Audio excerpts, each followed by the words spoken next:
સન 2007માં લૂંટ તથા ધાડના ગુનામાં નાસ્તા ફરતા આરોપીને મધ્યપ્રદેશ ખાતેથી સુરત શહેર લંબાદ પોલીસે ઝડપી પાડતા 18 વર્ષ બાદ ગુનો ઉકેલાયો હતો। આગામી લોકસભાની ચૂંટણીને ધ્યાનમાં રાખીને સુરત ઇન્ચાર્જ પોલીસ કમિશનરે કાયદો અને વ્યવસ્થાના ભાગરૂપે ગંભીર ગુનામાં પોલીસને હાથતાળી આપી નાસ્તા ફરતા આરોપીઓને પકડી પાડવા લંબાદ પોલીસને સૂચના આપી હતી।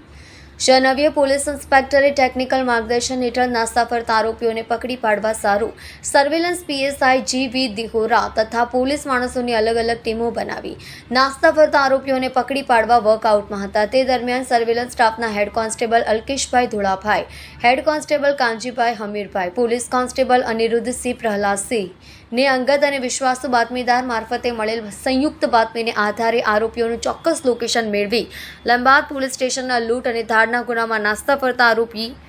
જોગડા જબરિયા બારિયાને ઝડપવા